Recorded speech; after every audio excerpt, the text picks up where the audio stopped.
Muy buenas tardes con todos. El día de hoy vamos a hablar acerca del tema de patología de pared abdominal. Bueno, es un tema bastante frecuente en cirugía general, en todos los hospitales, sean hospitales pequeños, hospitales nacionales, y es algo que todos los días van a ver. Bueno, mi nombre es Andrés Sarmiento Alarcón, del Hospital Nacional Edgardo Reboleta y Martins, y vamos a hablar acerca de patología de pared abdominal. Bueno, acerca de la composición y la estructura de la pared abdominal, ustedes la conocen muy bien, pero cierto tipo de reparos hay que tener en cuanto a los detalles de esta anatomía, ¿no? Es por eso que vamos a hablar acerca de las paredes. A nivel de pared abdominal tenemos las paredes, tenemos la pared anterior, en el cual, bueno, están los músculos verticales de una disposición vertical. Entre ellos tenemos, bueno, el recto anterior del abdomen, tanto derecho como izquierdo, como vamos a ver en un esquema más adelante, y distalmente, como dependencia de este músculo del recto anterior, tenemos el músculo piramidal. Y hacia la parte lateral tenemos un grupo de músculos que son músculos planos, ¿no? Y que de afuera hacia adentro son el oblicuo lateral o externo, el oblicuo medial o interno y el músculo transverso. Son importantísimos al momento de estudiar la patología de pared abdominal y nos va a permitir ubicarnos y hacer cierto tipo de incisiones en abordajes como por ejemplo apendicectomías o lesistectomías. Hay que saber qué tipo de músculos estamos comprometiendo. A nivel de la pared posterior, bueno, hacia atrás y hacia abajo tenemos el músculo psoas, otro tenemos el cuadrado lumbar, un poco hacia arriba el psoas y el ilíaco, ¿no? El límite superior de la pared abdominal, como todos sabemos, es el músculo diafragma, ¿no? Y a nivel inferior tenemos el estrecho superior de la pelvis. Esto es la composición muscular. Ese es el plano muscular. Pero también hay que saber que el plano muscular tiene una fascia que lo cubre y se llama la fascia profunda. Por encima de esta fascia profunda tenemos una fascia de Scarpa y por encima de esta la fascia de Camber, ¿no? Encima de esta tenemos el tejido celular subcutáneo y finalmente la piel. Esa es la disposición y ese es el orden de la pared abdominal. Estamos recordando, ¿no? Otro punto importante y que ya lo hemos hablado en las conversaciones previas es acerca de irrigación de la pared abdominal y el detalle, los puntos débiles de la pared abdominal. Esto es para mostrar la disposición, ya hablamos, pero hay algo que siempre debemos mencionar y que es el cambio de disposición de la aponeurosis, haciendo un límite de 2 tercios inferiores del abdomen, 2 tercios inferiores, perdón, 2 tercios superiores y 1 tercio inferior. Acá nosotros tenemos una línea que es llamada la línea arcuata y que nos va a permitir diferenciar la disposición de las hojas aponeuróticas. La disposición de las hojas aponeuróticas. Si nosotros vemos este esquema y la comparamos con el de acá, vemos que la disposición de las aponeurosis es distinta, ¿no? Observemos. Eh, en 2 tercios superiores, otros dicen 3 cuartos superiores, depende de la contextura del paciente. Observemos que este es el oblicuo externo, este es el oblicuo interno, este es el transverso. Y observen sus hojas, tiene una hoja anterior, una hoja posterior, que se unen en una sola hoja y pasan por delante del recto anterior. Si nos vamos hacia atrás, acá tenemos el oblicuo interno, la disposición de sus hojas, observen, esta es una hoja anterior, la línea negra, esta es una hoja posterior, se une, y observemos que su fascia se divide en una hoja anterior y una hoja posterior, hacia el recto externo. Y observemos el músculo más posterior, que es el músculo transverso del abdomen. Tiene también una fascia anterior, una fascia posterior, se unen dando una sola fascia y pasa posterior al músculo recto anterior del abdomen. Observemos, ¿por qué mencionamos esto? Porque es importante y vamos a ver que en la parte inferior existe una debilidad. ¿Debido a qué? Debido a que las fibras del oblicuo externo únicamente pasan por delante del músculo recto anterior del abdomen. Las fibras del músculo oblicuo interno observen, pasa también únicamente por delante, y igual del músculo transverso, únicamente por delante, ¿no? Lo que da una debilidad a esta pared, una debilidad a esta pared. Posteriormente a estas fascias tenemos las fascias transversales, y vamos a ver que su debilidad va a producir y va a formar parte de la fisiopatología de las hernias inguinales de tipo directo. Esto es lo mismo, es el famoso estuche de los rectos. Observen la disposición, línea media, que es la línea alba, que es el lugar en donde el cirujano, si va a hacer una incisión abdominal, debería hacerla a este nivel, no hacia la derecha y no hacia la izquierda. ¿Por qué? Porque nos va a dificultar el cierre y el afronte de la saponeurosis. Entonces, hablando de pared abdominal, siempre hablamos de las hernias inguinales, hernias femorales y otros tipos de hernias. El límite de esto es el ligamento inguinal, que va desde la espina ilíaca anterior superior hacia la sínfisis del puño, ¿verdad? Tenemos un ligamento inguinal, todo lo que sale por encima del ligamento es inguinal, todo lo que sale por debajo es crural. Pero toda esta debilidad se encuentra en un área que se conoce como el orificio miopectíneo de Fruchaudo, que es el área por donde salen todas las hernias femorales y crurales. ¿Ok? Hay que tenerle en cuenta que el área donde sale este tipo de hernias que hemos mencionado tiene un nombre y tiene un límite. Los límites son los que mencionamos acá, ¿ya? Medialmente el músculo recto, hacia abajo el tracto iliopúbico, otros límites tenemos el ligamento de Cooper y la fascia ilíaca hacia atrás y hacia abajo. ¿Ok? Ahorita vamos a ver. Y tenemos acá el conducto inguinal. Vamos a hablar acerca de su ubicación, su longitud, sus orificios, sus paredes y su contenido. Las paredes del conducto inguinal. Es importante saber que la pared anterior del conducto inguinal viene directamente, observen este músculo donde estoy señalando, que es el músculo más externo, que viene a ser el oblicuo mayor o oblicuo externo. ¿Ok? Da una aponeurosis que se dirige hacia abajo y medialmente, y que va a dar dos cruras, una crura lateral, una crura medial, permitiendo el paso del anillo y la formación del anillo inguinal externo, y formando parte de la pared anterior del conducto inguinal. Entonces nosotros sabemos acá que la aponeurosis del oblicuo externo o oblicuo mayor forma parte de la pared anterior del conducto inguinal y forma el anillo inguinal externo. ¿Ok? Esos son datos anatómicos. A nivel superior o el techo del conducto inguinal lo conforma el tendón conjunto. El tendón conjunto, acá podemos ver el tendón conjunto es esto, que a manera de arco hace una configuración sobre un piso. ¿Ok? El tendón conjunto es la unión de los tendones oblicuo menor y transverso. ¿Ok? Forma parte del techo por la disposición a manera de un arco. ¿Ok? La pared posterior, ya la hemos visto en el dibujo previo, y la zona más posterior es la fascia transversal. ¿Ok? A nivel de donde también se ubica el anillo inguinal interno. Hay unos ligamentos que refuerzan la fascia posterior y que tienen nombre propio. Acá tenemos el ligamento de Henle. Observen que el ligamento de Henle es una dependencia de la aponeurosis del recto anterior. ¿Ok? Y tenemos también el ligamento de Hesselbach y el ligamento de Thompson, como vamos a ver en la siguiente figura. Ahora, mencionemos, entonces repasemos. Pared anterior, lo hemos hablado, la aponeurosis del oblicuo mayor y que también forma el anillo inguinal externo. Pared posterior, la fascia transversalis. Pared superior o techo, los bordes inferiores del músculo oblicuo menor y transverso o tendón conjunto, y la pared inferior, el ligamento inguinal o también llamado ligamento de Huppert. ¿Ok? Entonces acá tenemos la configuración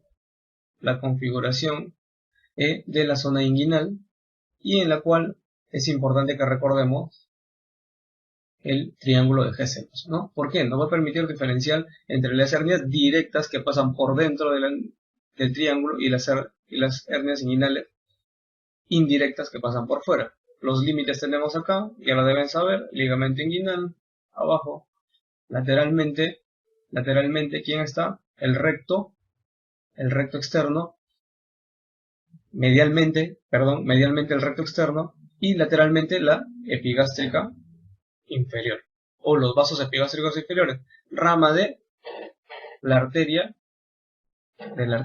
ilíaca externa, ¿ok? Eso es más de lo mismo. Estoy poniendo estos gráficos que son actualizados y son didácticos para que ustedes puedan recordar los límites. Entonces ya entremos al los tipos de hernias. Recordemos que tenemos hernias inguinales, que son las más frecuentes, y las hernias incisionales, que cada vez son más frecuentes, pero que no alcanzan a la frecuencia de las inguinales. Tenemos las hernias de tipo incarcerada, son aquellas que no se reducen, es una hernia que viene un paciente a la emergencia con dolor de aparición brusca, que no se reduce, que es dolorosa, y bueno, es blanda cuando es reciente. ¿Okay? La hernia estrangulada, ya habla de un compromiso de irrigación, un compromiso sanguíneo. La hernia estrangulada se presenta generalmente muy dolorosa y violácea, y en un hemograma podemos evidenciar de que puede tener ya leucocitosis marcada. Tenemos la hernia incoercible. Una hernia incoercible es aquella hernia que, bueno, una vez que sale de la cavidad abdominal, uno intenta reducirlo, efectivamente se reduce, pero inmediatamente sale al mínimo esfuerzo. Esa es una hernia incoercible. Y no hay que confundir con una hernia encarcerada. La hernia encarcerada es la que no se puede reducir y persiste en la zona examinada. Las hernias inguinales tenemos la indirecta y la indirecta y directa, ya hemos hablado. La indirecta es la más frecuente y se produce por una persistencia del conducto peritoneo vaginal. ¿Ya? Son las hernias que van a salir, que entran por el orificio inguinal interno y como tienen el camino, digamos, del conducto inguinal, pueden salir hacia la zona del escroto y formar hernias inguinoescrotales, ¿no? Que pueden ser gigantes en algunos casos. Otro grupo tenemos las directas, en el cual, bueno, generalmente se asocia a edad avanzada y es por debilidad de la fascia transversales. Estos datos son importantísimos que recuerden. Diferente de las hernias inguinales tenemos las hernias crurales, que es más frecuente en mujeres, siempre mujeres, ancianas, y el riesgo de incarceración es marcada. Es mucho mayor que las hernias inguinales. Y es más, cuando uno ve en la emergencia una hernia crural en una paciente adulta, tiene que operarse de emergencia porque uno ya prevé de que se va a encarcerar. ¿Ok? Ese es un dato que tienen que recordar siempre. Y hemos hablado del triángulo de Hesselbach, los límites, ¿ok? Los límites, que lo recuerden, y lo que ya hemos mencionado. Por encima del ligamento inguinal es una hernia inguinal, por debajo es una hernia crural. Otra vez, el triángulo de Hesselbach, esquemas actualizados para que ustedes revisen y puedan darse cuenta. Muchos saben el límite del triángulo, dicen los vasos epigástricos, pero no sabemos de quién es el rámalo. Los vasos epigástricos, ¿no? Tienen que recordar que es de la ilíaca externa, no de la ilíaca interna, como muchos piensan. ¿Ya? Todo lo que va hacia la pared es externo, es ilíaca externa. Muy bien. Avanzamos también con el ligamento, los ligamentos. El anillo profundo, ya lo habíamos mencionado, se forma por un defecto de la fascia transversalis. ¿Ok? Triángulo de Hesselbach. Observen, los que salen por fuera del triángulo, que son las indirectas, son las que ingresan por el anillo inguinal profundo y siguen el trayecto del conducto inguinal. Y obviamente pueden dar hernias inguinoescrotales, ¿no? Otro punto importante que deben recordar es el contenido. El contenido del conducto inguinal varía de hombre a mujer y en el varón está presente ahí el conducto deferente con su arteria, la arteria del deferente o la arteria deferencial. Tenemos la arteria espermática también, el plexo pampiniforme, que son estas venitas, ¿ya? El plexo pampiniforme, el ligamento de Cloquet, una arteria funicular, y también existen nervios. El abdómeno genital mayor, abdómeno genital menor y el génito plural. Y en la mujer, recuerden siempre el NUC y el ligamento redondo. Ya yendo más allá hacia la especialidad, y es una clasificación muy importante de las hernias, que es la clasificación de Nyhus, ¿ya? Que siempre deben recordarlo. La clasificación de Nyhus se divide en 4 tipos y la clasificación se hace en base a la configuración del anillo inguinal interno. ¿Ok? Graben eso. Uno de los criterios principales es la configuración del anillo inguinal interno. ¿Cómo está? ¿Está normal? ¿Está dilatado? ¿Ok? Y cómo está el triángulo de Hesselbach. ¿Está comprometido? ¿Está comprimido? ¿Está dilatado? Etcétera, ¿no? Entonces nosotros tenemos la clasificación de Nyhus de las hernias inguinales. Y acá tenemos tipo 1. Tipo 1, hernia inguinal indirecta. ¿Ya? 1 indirecta. Pero ¿qué pasa acá? El anillo inguinal interno está normal. Y esto se da normalmente, generalmente, en pacientes que tienen hernias inguinales en edad pediátrica. ¿Okay? Son tipo 1. La tipo 2 también es una hernia inguinal interna, indirecta, perdón, pero la diferencia de la anterior, que el anillo inguinal interno ya no está de una configuración normal, sino que está dilatado tipo 2, dilatado tipo 2, ¿ya? Pero la pared inguinal posterior está intacta y los vasos epigástricos no están desplazados, ¿ok? Los vasos epigástricos no están desplazados. La tipo 3, ahí tenemos 3 tipos, la tipo A, la tipo B y la tipo C, ¿ya? El defecto en la tipo 3, el defecto está en la pared posterior, ¿ok? Tenemos la tipo A, que es la típica, una hernia inguinal directa, la tipo B, que es una hernia inguinal indirecta, en el cual el anillo inguinal interno también está dilatado, similar al tipo 2, pero lo que le diferencia es que la hernia es un poco más grande y comprime medialmente o destruye la fasa transversal del triángulo de Hesselbach. ¿Okay? Acá tenemos a las hernias inguinal-escrotales masivas, hernias por deslizamiento o las hernias en pantalón, las famosas hernias en pantalón. ¿Qué quiere decir en pantalón? Que existen tanto medialmente y lateralmente a los vasos epigástricos. Es decir, en conjunto hay una hernia inguinal directa y una hernia inguinal indirecta. ¿Okay? El tipo 3 tiene nombre propio, el tipo 3 nombre tipo C es la hernia femoral. ¿Okay? El tipo 4 son las hernias recurrentes. ¿Ya? Las hernias recurrentes. Ahí tenemos la tipo A, la directa, la B, la indirecta, la C, la femoral y la D, combinada. Esa es la clasificación de Nyhus y es la más utilizada a nivel mundial, tanto para los reportes de los estudios como para ver las complicaciones. ¿Okay? Entonces ya avanzamos hacia las técnicas, vamos de las más antiguas, que son sin prótesis, hasta las más actualizadas, que son la laparoscopía con sus 2 técnicas, ¿no? La TAP y el TEP, que vamos a verlo ahorita. Sin prótesis antiguas tenemos la Bassini, Madden no están utilizadas, ya se dejó de utilizar hace mucho tiempo, McVeigh, Schuldeis, con prótesis también tenemos el McVeigh con prótesis, tenemos el Liechtenstein, famosísima Liechtenstein, tenemos la Stopa, ¿ya? Y hay que diferenciar acá el abordaje. El abordaje puede ser anterior o puede ser vía posterior. Y también si es que tiene tensión o no tiene tensión. ¿Ok? Vamos a verlo ahorita. Bueno, este es un cuadro a modo de resumen en el cual vemos los reparos anatómicos que se utilizan para afrontar y corregir el defecto inguinal, ¿no? El defecto inguinal. Tenemos la maniobra o la técnica de Bassini, en el cual el tendón conjunto, recuerden el tendón conjunto que es como un arco, el tendón conjunto, a ver, acá está el ligamento inguinal, espina sínfisis del pubis, espina ilíaca anterosuperior. Recuerden que acá viene el tendón conjunto, ¿sí? Este es el tendón conjunto, ¿ok? Y ese es el ligamento inguinal. ¿Qué hace Bassini? Coloca puntos separados, coloca puntos separados, coloca puntos separados, coloca puntos separados y corrige el defecto. ¿Ok? Y corrige el defecto. Eso es lo que hace Bassini. ¿Ok?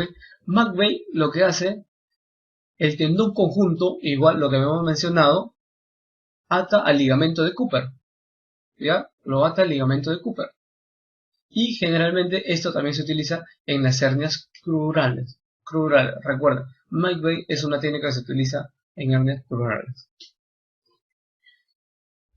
Otro tipo de técnica, y ya más actual, es la famosa Liechtenstein, ¿no? Es una técnica sin tensión, se utiliza una malla de polipropileno irreabsorbible, ¿ok?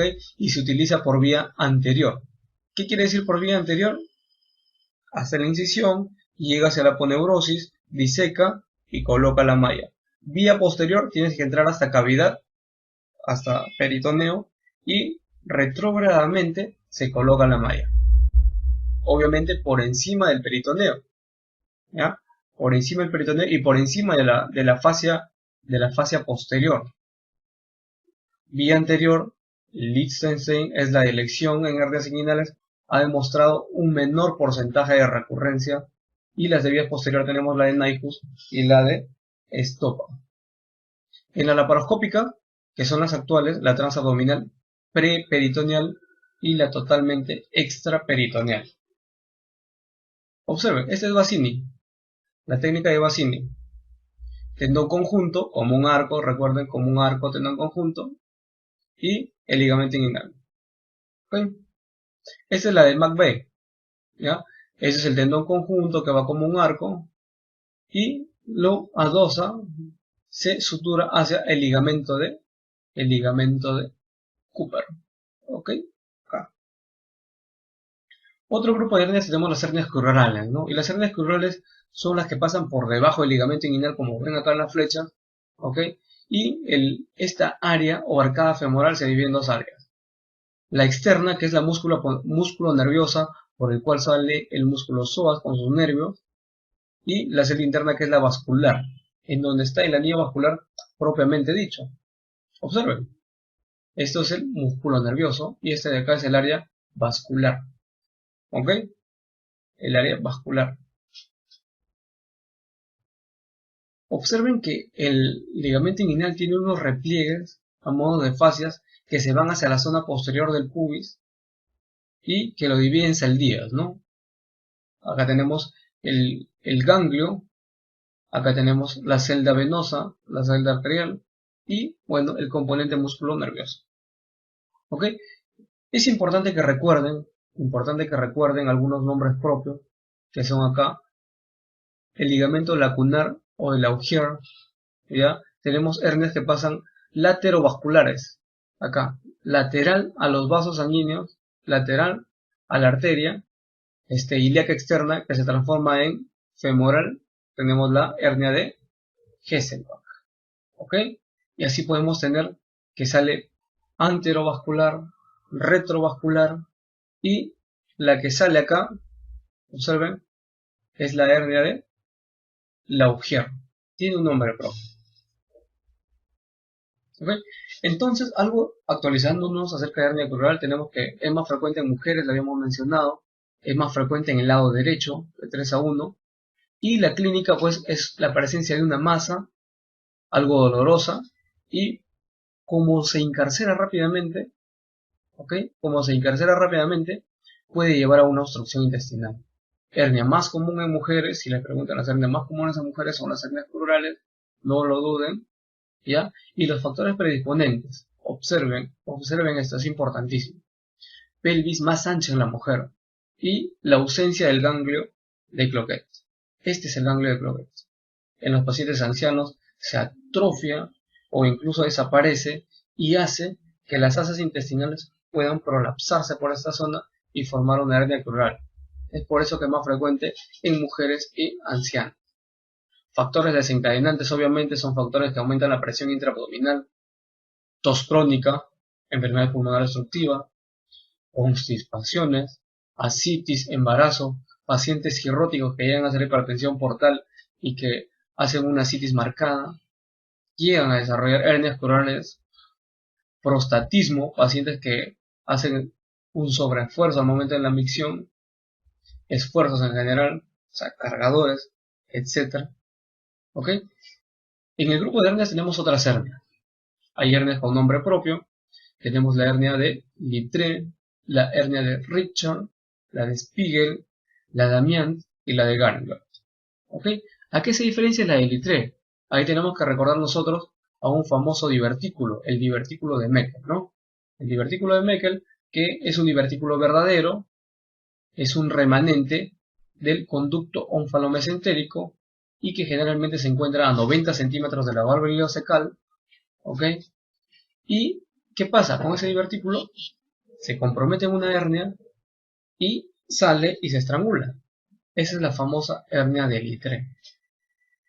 Otro tenemos la hernia de Richard. La hernia de Richard también la vemos mucho en los hospitales y viene a ser el compromiso únicamente del borde antimesentérico a modo de un pellizcamiento. ¿Okay? Pellizcamiento. Otro tipo de hernia tenemos la hernia de Spiegel. La hernia de Spiegel que está en una configuración anatómica importante que viene a ser el límite de la línea semilunar con el borde lateral del recto anterior. Probablemente algunos no lo entiendan, pero vamos a verle un gráfico más adelante bien detallado en la hernia de Spiegel. La hernia de Amiens es una apendicitis aguda dentro de una hernia inguinal. Y la de Garengard es una hernia coronar que contiene una apendicitis aguda, o no necesariamente, sino que hay una hernia, a ver, este es el ligamento inguinal, sínfisis del pubis, espina ilíaca anterosuperior, ¿ok? Acá también ligamento inguinal, espina ilíaca anterosuperior. Por esta zona está el apéndice, pero ¿qué pasa? Hay pacientes que tienen el ciego un poco descendido pélvico y el apéndice se prolapsa y va formando parte de un saco, ¿ok? Va formando parte de un saco que si pasa por debajo del ligamento inguinal sería una hernia coronar que no necesariamente contiene una apendicitis aguda, sino que es una hernia coronar que contiene un apéndice inflamado o no, se le llama la hernia de Garengard. Y si es una hernia inguinal, y que tiene la zona del apéndice inflamado o no, se llama la hernia de Amiens. ¿Ok? Es importante que recuerden esos epónimos en su preparación y como modo de cultura acerca de la cirugía general. Observen, esta es la hernia de Richard. O sea, no está todo el asa metida, observen. No está todo el asa, sino que hay un borde comprometido. O sea, a modo de un pellizcamiento o un compromiso del borde antimesentérico. ¿Por qué? Porque le hace el mesentérico, acá hace el mesenterio, acá está el epiplon, se le llama el borde mesentérico, y lo que está para el otro lado, el borde antimesentérico. ¿Okay? Este es, por ejemplo, una hernia de Littré, estrangulada. Acá podemos ver uno a modo de chupón, esto de acá, esto rojo, que viene a ser un divertículo de Meckel. Hernia de Spiegel. Observen, la hernia de Spiegel se encuentra en una ubicación específica y que viene a ser el límite o la unión de la línea arcada. Recuerden que la línea arcada es el sitio en donde las aponeurosis de los 3/4 superiores con la aponeurosis de un cuarto inferior cambian la configuración. ¿Sí? Arriba hay fibras por delante y por detrás, y en esta área únicamente hay fibras por detrás. ¿Ok? Entonces, esta es una área débil. Y acá salen las hernias de Spiegel. ¿Ok? Observen. Observen. Este es el músculo transverso del abdomen, acá, que tiene una parte muscular y una parte tendinosa. ¿Ok? Una parte muscular y una parte tendinosa. ¿Ok? El límite entre la parte muscular y tendinosa conforman una línea que, si se une con el borde lateral externo o externo del recto externo, forma una semiluna, que se llama semiluna de Spiegel. ¿Ok? Una semiluna de Spiegel. Podemos observarla. Semiluna de Spiegel. Entre línea semilunar de Spiegel y el borde lateral del músculo recto anterior del abdomen se encuentra esta línea, como la hemos mencionado en el gráfico previo, y es donde se va a ubicar las hernias de Spiegel. Son hernias que muchas veces un paciente puede referir dolor en esa zona, pero uno al examinarla no le palpa ninguna masa. Dice, no tiene una hernia, pero al pedirle un examen adicional, en esos casos se pide una ecografía de partes blandas para ver efectivamente si es que hay un defecto de la pared abdominal. Y muchas veces terminamos diagnosticando una hernia de Spiegel. Hernias lumbares. Tenemos una hernia superior, que es la hernia de Greenfeld, y la inferior, que es la hernia de Petit, y salen por un triángulo de igual nombre, la superior por el triángulo de Greenfeld y la inferior por el triángulo de Petit. Los límites los tenemos acá. El triángulo de Greenfeld es algo superior, ¿ok? Observen, tenemos el límite arriba y afuera, la 12ª costilla, hacia adentro y arriba, el músculo serrato menor. Hacia adentro tenemos el erector de la columna y hacia afuera tenemos el oblicuo menor. ¿Okay? Este es el cuadrilátero de Greenfeld y sale la hernia lumbar superior o de Green. Este es el triángulo de Petit. Observen, y uno de sus límites viene a ser ¿esto qué es? El hueso ilíaco. ¿Okay? Entonces tenemos que hacia adentro y atrás, esto es el músculo que es el gran dorsal o dorsal largo.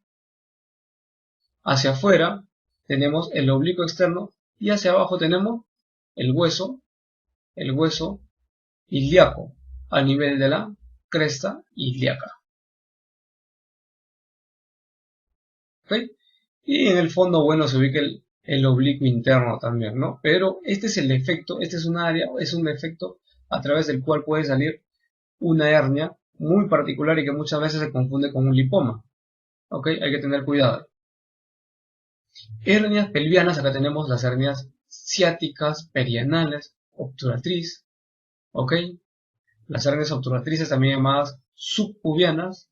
¿Ok? Subpubianas. Y en el cual hay una protrusión de la grasa preperitoneal o de asas intestinales a través del agujero obturador. ¿Ok? A través del agujero obturador. ¿Ok? Entonces, y ahora la pregunta es, ¿cuál es el agujero obturador? El agujero obturador, tenemos los límites, observen los límites, acá está el agujero obturador, los límites tenemos la rama horizontal del pubis, y bueno, está recubierta por una membrana que es la membrana obturatriz, pero que en algunos pacientes tiene un defecto, es débil y puede salir a través de esa estructura una víscera abdominal.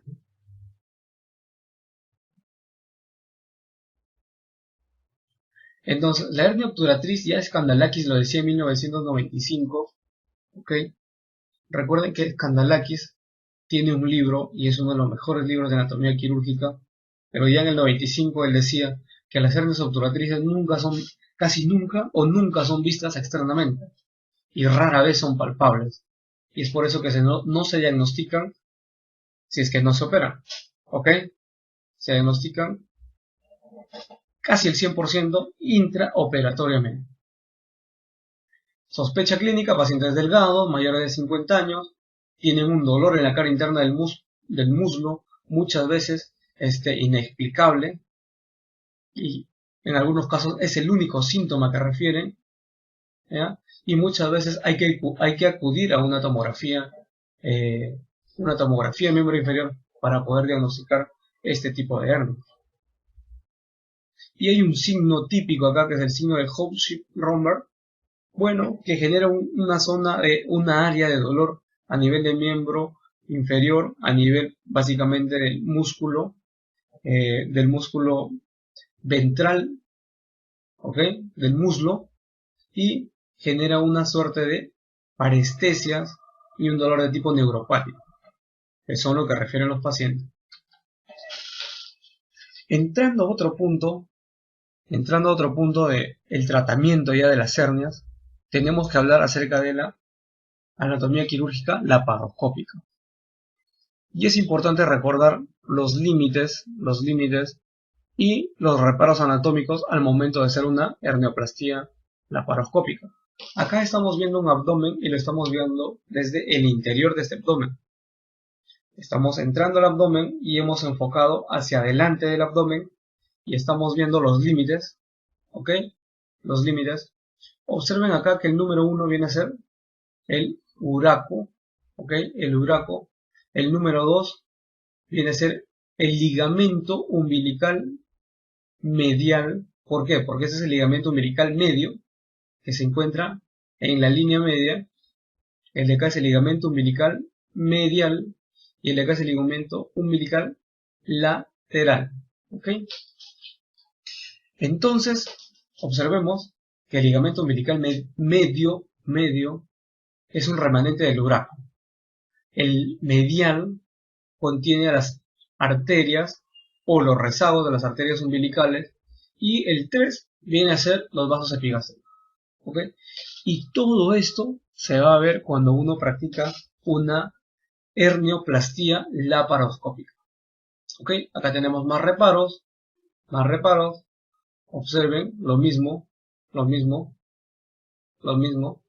¿Ok?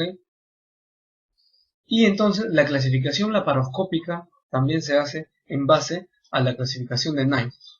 Ya me hemos mencionado que, recuerden, se hace en base a la configuración del anillo interno y a la configuración del triángulo de Hasselbalch. Si es que está comprimido, si es que está deformado, tanto el triángulo como el anillo inguinal interno nos va a permitir clasificar a las hernias según la clasificación de Nyquist. Hay dos reparos anatómicos a tener en cuenta cuando uno practica una hernioplastia laparoscópica y son dos triángulos importantes. Acá tenemos que darnos cuenta que estamos en el lado izquierdo. En el lado izquierdo estamos viendo por adentro del abdomen y acá estamos viendo por el lado interno. Acá sería la sínfisis del pubis. ¿Ok? La sínfisis del pubis. Y bueno, hacia arriba, hacia acá sería el ligamento inguinal. ¿Ok? Acá tenemos el músculo psoas ilíaco. Sobre él, como nosotros sabemos, descansan los vasos ilíacos, arteria y vena ilíaca externa. ¿Ok? Externa. Y entonces delimitan un triángulo que se llama el triángulo vascular. El triángulo vascular o de Dunn o el triángulo de la muerte. ¿Ok? ¿Por qué? Porque cuando uno entra por la laparoscopía y coloca una malla en esta área, uno tiene que poner un punto o poner un clip que entonces afectas a una de estas arterias y se vendría el compromiso vascular, ¿verdad? Se vendría un compromiso vascular y sangrado, y para que pares a la arteria ilíaca por vía laparoscópica es muy difícil y podría llevar a la muerte del paciente. Entonces, los límites tenemos: por adentro tenemos el conducto deferente, ¿okay? Por afuera tenemos los vasos gonadales, arteria y vena gonadal, ¿ok? Vena gonadal, y por abajo tenemos el músculo psoas y el contenido son los vasos ilíacos, ¿ok? Ese es el triángulo vascular o de Dunn o triángulo de la muerte que hay que tenerlo en cuenta cuando uno practica una hernioplastia laparoscópica. Otro triángulo importante a tener en cuenta es el triángulo del dolor. Triángulo del dolor o espacio de Bogros. ¿Por qué el dolor? Porque contiene los nervios a nivel inguinal, que si uno coloca una malla y clipa o pone un punto a ese nervio, el paciente va a continuar con dolor en el postoperatorio y va a ser una neuropatía, un dolor neuropático.